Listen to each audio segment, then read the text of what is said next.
People in the cafe that morning barely noticed her. She sat in the corner, shoulders shaking, trying to hide her tears behind a cup she wasn't drinking. Customers walked past as if her pain was invisible. But one person noticed. A single dad with tired eyes, a wrinkled work shirt, and a daughter's hair clip still hanging from his sleeve. He hesitated only a moment before walking over, still clutching the lunchbox he couldn't afford to replace, because something inside him whispered that this woman needed someone. He had no idea that his small act of kindness was about to change his life forever. And reveal the woman he comforted wasn't just anyone, she was one of the richest CEOs in the country. Before we jump into this emotional story, don't forget to like, subscribe, and leave your thoughts in the comments. Your support helps us grow this community of kindness. And if you're new here, welcome to your channel name, where we share powerful stories that inspire the heart. Mark Johnson wasn't having the best morning.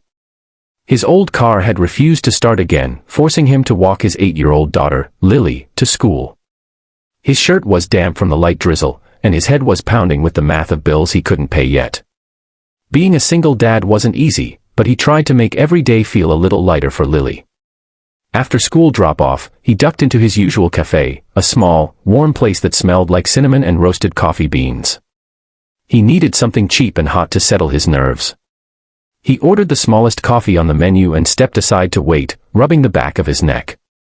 That's when he noticed her. A woman in her early 40s, dressed in an elegant suit that didn't match the way she was hunched over. Her hands shook as she wiped a tear she clearly didn't want anyone to see. Her phone sat on the table, screen cracked, like it had been thrown or dropped during an argument. People glanced at her, then looked away. No one wanted to get involved. But Mark couldn't shake it. Something about her reminded him of the nights he sat alone in his apartment after his ex-wife left, wondering if anyone noticed how hard he was trying to hold everything together. So he walked over. He didn't plan what to say. He just moved before fear could stop him. "Ma'am," he said gently. I don't mean to intrude. But, are you okay?" The woman looked up with reddened eyes. She seemed startled, almost embarrassed. "I'm sorry," she said quickly. "I'm fine." "Really? Just having a moment." Mark nodded. "We all have those. If you need someone to sit with, I can." He shrugged awkwardly. "I'm not great company, but I listen pretty well." For a moment, she just stared at him, as if no one had ever offered that before. "You'd sit with me," she whispered. "Sure," he replied. Nobody should cry alone. She motioned for him to sit, and he settled into the chair across from her, setting his tiny cup on the table. The woman took a deep breath. "My name is Emily," she said quietly. "Mark," he answered. Emily hesitated, choosing her words carefully. "I just had a very difficult morning. And I didn't expect it to hit me this hard." "You don't have to tell me anything," Mark said. "Just take a breath. I'm not going anywhere." That simple reassurance cracked something in her. She covered her mouth as another sob escaped, and Mark looked away respectfully, giving her space while still being present. After a few minutes, she wiped her face and exhaled shakily. "Thank you. You're the first person today who's asked me if I was okay." He nodded with a sad smile. Sometimes kindness costs nothing but a few minutes. Emily let out a small, humorless laugh. "That's true. I just came from a board meeting. My company, well, I guess it's not mine anymore.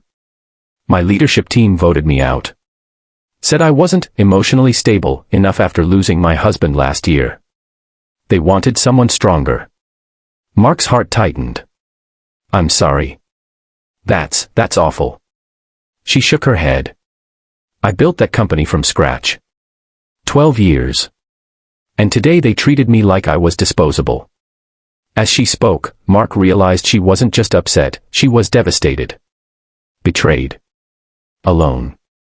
"I don't know how to start over," Emily whispered. Mark sat in silence for a moment, thinking. Then he leaned forward. "I don't know much about boardrooms or companies," he admitted, "but I know what it feels like to lose everything you thought you'd built. I know what waking up hurts like. But starting over doesn't mean you failed. Sometimes it means you're tougher than they ever believed." Emily stared at him, absorbing every word. And for what it's worth, Mark added, you're stronger than you feel right now. Something softened in her expression. Who are you, Mark? She asked softly. Most people walk past a crying stranger. He shrugged. I'd want someone to stop for me. Before either of them could say more, his phone buzzed. A reminder, pick up Lily early, school half day. He winced. I'm sorry, I have to pick up my daughter. Emily nodded, understanding. Thank you for sitting with me. Mark stood. Anytime. Really? But as he took a few steps toward the exit, she called after him. Wait, can I buy you lunch? You've helped me more than you know. He shook his head. You don't owe me anything. She frowned thoughtfully. Maybe not. But I'd like to repay kindness with kindness. Mark smiled warmly. Maybe another day. He waved and left. Emily watched him go, her mind spinning. He had no idea who she really was, or what he had just offered her in a moment when she felt truly invisible. But she wasn't done with him yet. 3 days later, Mark received an email from the school. A woman named Emily had offered to sponsor a new after-school program for single-parent families. He blinked at the screen. Was it the same Emily? The message ended with, if you're ever free for coffee again, I'd love to continue our conversation. Confused but curious, Mark agreed. They met at the same café. She looked more composed this time, stronger, steadier. I never told you my full name, she said with a gentle smile. Emily Carter. Mark froze. Emily Carter. Billionaire tech founder. Former CEO of one of the fastest-growing companies in the country. He nearly knocked over his coffee. Wait, you're that Emily Carter? She nodded. Yes. But when you saw me crying, I wasn't a CEO. I was just a human being having a really bad day.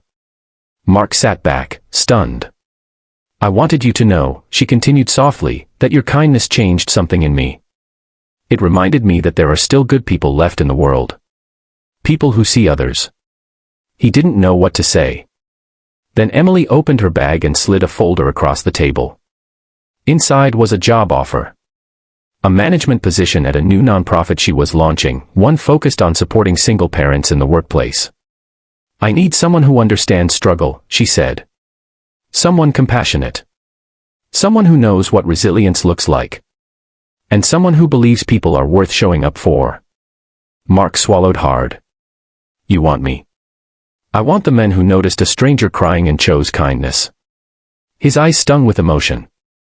I can't offer much, he whispered, but I can give my best. That's all I need, Emily replied. In the months that followed, Mark's life transformed. He found stability, purpose, and a team that valued his heart just as much as his work. And Emily, she found something too. Not just healing, but hope. The kind of hope born from knowing that even in your worst moment, someone might reach out a hand. All because one man chose to sit with a stranger. Sometimes, kindness doesn't just change someone else's life. Sometimes, it changes your own. So if you take anything from this story, let it be this. Never underestimate the power of noticing someone. Never underestimate the impact of stepping toward kindness when the rest of the world steps away. The smallest act can ripple farther than you'll ever know.